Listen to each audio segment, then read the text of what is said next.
नीतीश कुमार के सामने मुसीबत टल नहीं रहा है।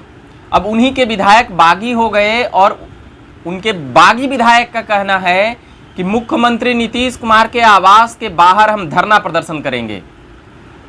उन्हीं के विधायक ने बिहार सरकार के मंत्री पर और जदयू की नेत्री पर, यानी कि सीधे कहें तो बीमा भारती ने लेसी सिंह पर मर्डर का आरोप लगाया है और साथ ही यह भी कहे हैं कि अगर वह नहीं हटे तो हम विधायकी से इस्तीफा भी दे देंगे। यानी कि जो संख्या जदयू के पास है वह ऑलरेडी इतनी कम है कि आरजेडी का दबदबा मंत्रिपरिषद में देखा गया। अब उसमें एक विधायक अगर नीतीश बाबू को अगर छोड़कर जाएंगे तो यह सिलसिला और भी बढ़ेगा, जो लोग मंत्री नहीं बने हैं।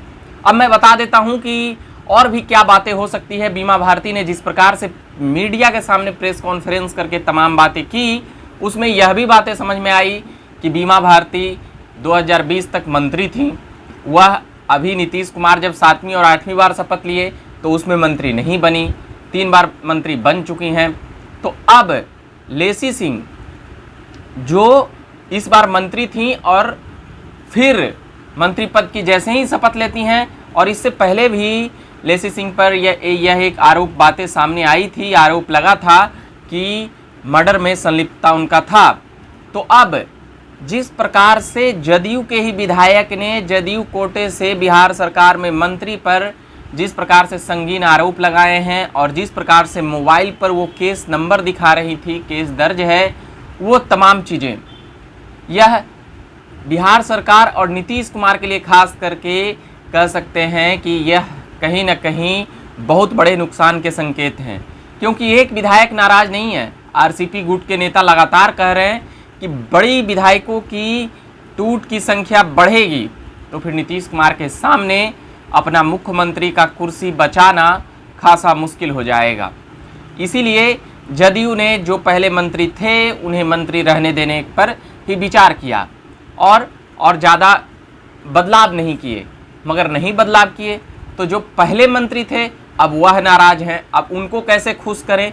और वह भी बीमा भारती का यह दावा है कि अगर कुछ ही दिनों में 5-10 दिन, जब पूछे कि 5 या 10 दिन बाद करेंगे तो नहीं, वह समय नहीं बताई। मगर नेता मुख्यमंत्री नीतीश कुमार को ही मान रही थी।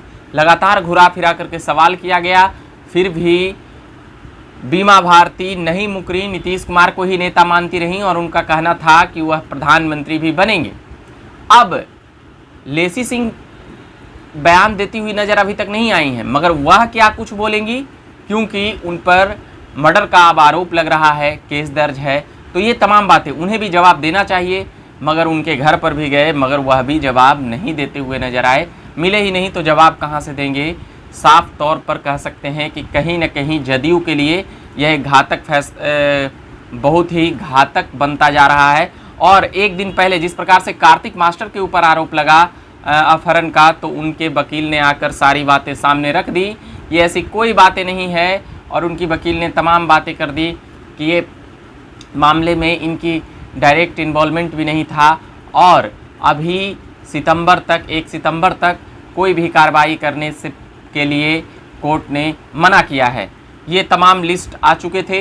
अब मगर एक दिन पहले कुछ और बातें थी, अगले ही दिन इस प्रकार उसी दिन बात हो गई। देर रात बीमा भारती ने कह सकते हैं कि तहलका मचा दिया या फिर नीतीश कुमार के सामने एक बड़ा संकट खड़ा कर दिया कि या तो इस्तीफा लीजिए या तो हम चलें। तो अब नीतीश कुमार यहाँ से क्या करेंगे? लगातार दूसरे दिन जिस प्रकार से नीतीश कुमार के सामने चुनौती लगातार आ रही है, तो अब नीतीश कुमार इन तमाम चुनौतियों से कैसे निपटेंगे? फिलहाल लालू प्रसाद यादव से जिस प्रकार से गुलाब का फूल देकर मिलने का जाकर मिले, कल ही लालू प्रसाद यादव आए थे, तो यह उनके लिए एक सुखद संदेश है कि एक पुराने दोस्त और बड़े भाई के नाते वह लगातार लालू प्रसाद से मिलते रहते हैं, हाल चाल लेते रहते हैं। मगर इस प्रकार से जदयू विधायकों में एक बड़ी टूट होने का संकेत नीतीश कुमार की सरकार के लिए खतरा है। ये तमाम बातें हम सुना रहे थे बिहार पॉलिटिकल अपडेट्स में। और भी तमाम खबरें देखने के लिए, सुनने के लिए आप लगातार झकास भारत देखते रहें। मेरा नाम हुआ रविकांत। धन्यवाद।